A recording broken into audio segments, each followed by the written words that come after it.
السلام علیکم۔ قبولیت تو بہت پہلے سے طے ہے، تمہارے لیے دیری تو بس اللہ نے تمہاری دعائیں سننے کے لیے کی ہے۔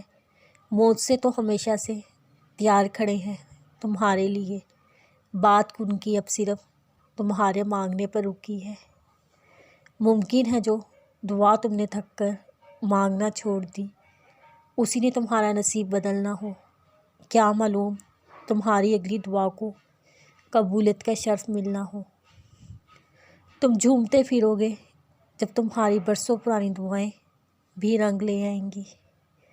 دیر لگے گی مگر صحیح ہوگا، تمہیں جو چاہیے وہی ہوگا۔ دن برے ہیں زندگی تو نہیں، صبر رکھو یقین کرو سب اچھا ہوگا۔ اور پھر اللہ تمہیں یوں خوش کر دے گا جیسے تم نے کبھی کوئی غم نہ دیکھا ہو۔ تمہارا اللہ بااختیار ہے، وہ چاہے تو لمحوں میں زمین کو آسمان اور دعا کو تمہارا مقدر کر دے۔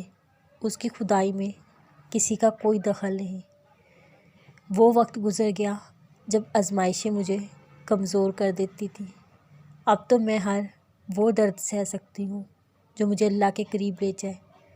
اب میں ہر وہ جان سے پیاری چیز قربان کرنے کو تیار ہوں جس کے بدلے مجھے میرا اللہ مل جائے۔ اللہ نے اگر دل دعاؤں کی جانب موڑا ہے تو کچھ تو ہے اس نے بدلنے کا سوچا ہے، اور وہ کسی بھی جان کو اس کی ہمت سے زیادہ تکلیف نہیں دیتا۔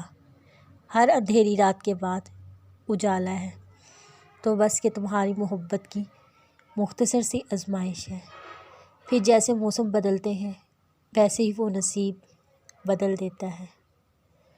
اللہ تمہاری چاہ سے انکار نہیں کرتا، وہ اجر سنبھال رکھتا ہے، وہ صدائیں رد نہیں کرتا، بہتر وقت پہ نواز دیتا ہے۔